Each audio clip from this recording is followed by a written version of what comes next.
Reka ngusuze wowe nshuti muvandimwe ukurikirana ibiganiro nkugezaho kuri uyu muyoboro wacu wa YouTube channel Icuriro TV. Niba ari ubwa mbere ugeze kuri uyu muyoboro wacu wa YouTube channel Icuriro TV, gerageza ukore subscribe kandi ukore no kunzogera ndetse ukore like na share kugira ngo uzajye ubona inkuru zose dushyizeho uko igiyeho ujye uhita uyibona. Reka ngushimire nkwifuriza amahoro y'Imana. Kuri iyi si Imana yaturemeye ibintu bitandukanye, ndetse muri ibyo bitandukanye harimo n'ibimera bitandukanye twakifashisha mu buvuzi bituvura indwara zinyuranye, ndetse ibindi bimera bikadutunga mu buzima bwa buri munsi. Muri iki kiganiro nje nkuzanira uburyo ki ubuvuzi gakondo buvurisha. Ubuvuzi gakondo buvurisha ubutaka, ndetse bukavurisha amazi, ndetse n'ibimera, ndetse n'ibituruka ku nyamaswa. Nubwo ibimera bitandukanye ubibona hirya no hino bifite uburanga bwiza, ndetse ukabona ko ari ibidukikije, hari bimwe nyine bidutungira ubuzima ndetse tubifata nk'amafunguro, hakaba n'ibindi bituvura bikurwamo imiti itandukanye bidufasha mu kudukiza indwara zitandukanye ziba zatwibasiye.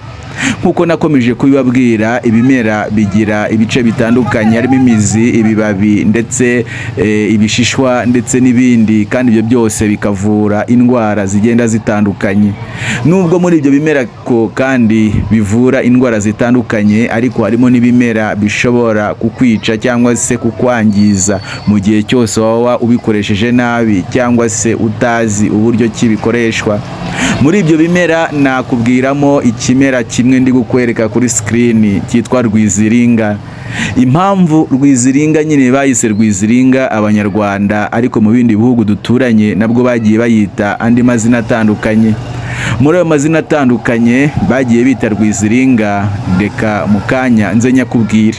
Ariko nubwo wumva rwiziringa ukumva ko iri mu bimera bifite imbaraga nyinshi, ndetse byibitsemo uburozi bukomeye, ndetse bikaba byibitsemo n'imbaraga zo kuvura. Ni ukuvuga ngo rwiziringa ni ikimera cyiza, kandi ni ikimera wavuga ko gikomeye, ariko kandi gikwiye kwirindwa n'uwo ari we wese utagifiteho ubumenyi. Iyi rwiziringa Abanyarwanda kuva na kera hose na kare, ndetse no mu bindi bihugu duturanye bagiye bayikoresha mu buvuzi bwa gakondo bivura indwara zinyuranye, aho bakoreshaga ibibabi cyangwa se bagakoresha ibishishwa, cyangwa se bivura zimwe muri izo ndwara, harimo ububyimbirwe, harimo uburibwe, harimo ndetse n'ibibyimba, ndetse n'ibindi bitandukanye mu ndwara zo mu mubiri mo imbere. Ariko kandi iyi rwiziringa akaba ari kimwe mu bimera bigomba kwitonderwa ndetse no kwirindwa na buri wese utagifiteho amakuru ndetse n'ubumenyi, kubera ko iyi rwiziringa mu gihe waba uyifashe utazi amakuru yayo, ushobora kwisanga wabaye umusazi wirutse ku musozi, ndetse bakuziritse cyangwa se bakuboshye urimo uratoragura amashashi, cyangwa se urimo uravuga ibiterekeranye, ndetse wabaye umusazi nk'abandi bose, cyangwa se ugaragara nk'aho nyine urwaye mu mutwe cyangwa ubana n'ubumuga bwo mu mutwe.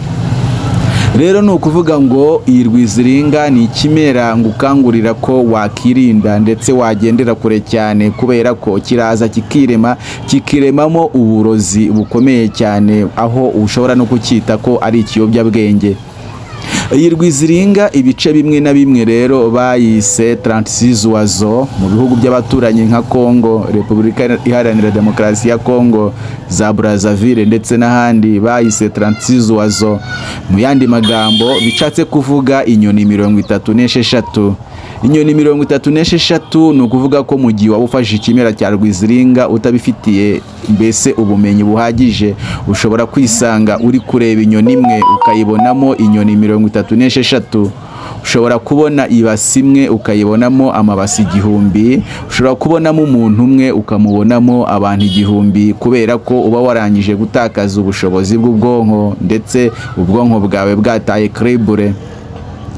Iyi rwiziringa yera hirya no hino kuri iyi si, muri Afurika by'umwihariko hano iwacu mu Rwanda, mu gihugu ahantu hatandukanye nicyo kimera kibunza hirya no hino.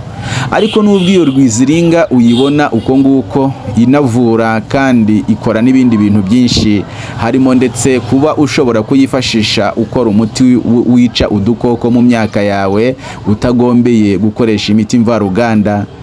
Mu gihe ufashe rwiziringa ukayivanga na nyiramunuka nabi ndetse n'umuhoko, ndetse ukavangamo ibyo bimera bitandukanye ndetse n'ibitunguru, usanga ubashije gukora umuti ukomeye cyane wo gutera mu myaka yawe ndetse ukica udukoko dushobora kwibasira imyaka. Iyi rwiziringa rero ndiho ndakubwira, cyangwa se transizwazo, hamwe na hamwe rero nanone bayise ndege serasini na saba. Ndege serasini na saba ni za nyoni nyine 33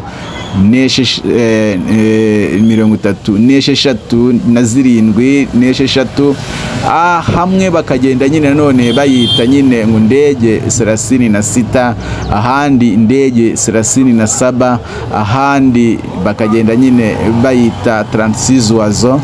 Ibintu nk'ibyo ngibyo aho bagenda bayita amazina atandukanye.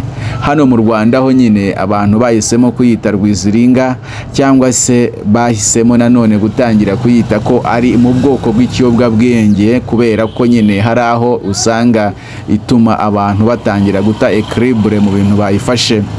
Hari abana b'abanyeshuri hirya no hino bagiye bagerageza gufata ndetse no gukinisha rwiziringa by'umwihariko imbuto zayo, ariko abo bana bagiye bisanga ku bitaro bitandukanye bari kuvurwa ibibazo nyine byo gutakara k'ubwonko no guta umutwe no kuba bari kuvuga ibintu biterekeranye, ndetse bameze nk'abasazi kubera cya kimera bita rwiziringa.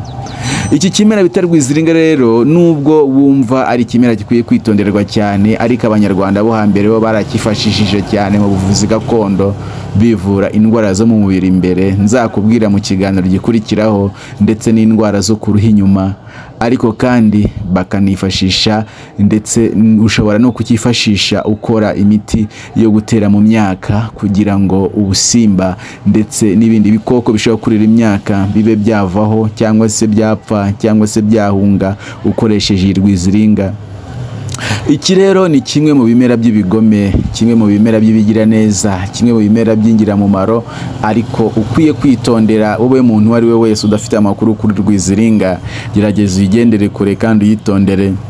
Ndagushimiye cyane wowe muvandimwe. Niba wari ubwa mbere rero warugeze kuri YouTube channel yacu Icuriro TV, ndakwisabira gukora subscribe ndetse no gukanda ku nzogera kugira ngo uzajye ubona inkuru zose dushyizeho uko tuzishyizeho. Amahoro y'Imana, Imana ikugirire neza kandi Imana ikurinde. Ndakwifuriza amahoro y'Imana.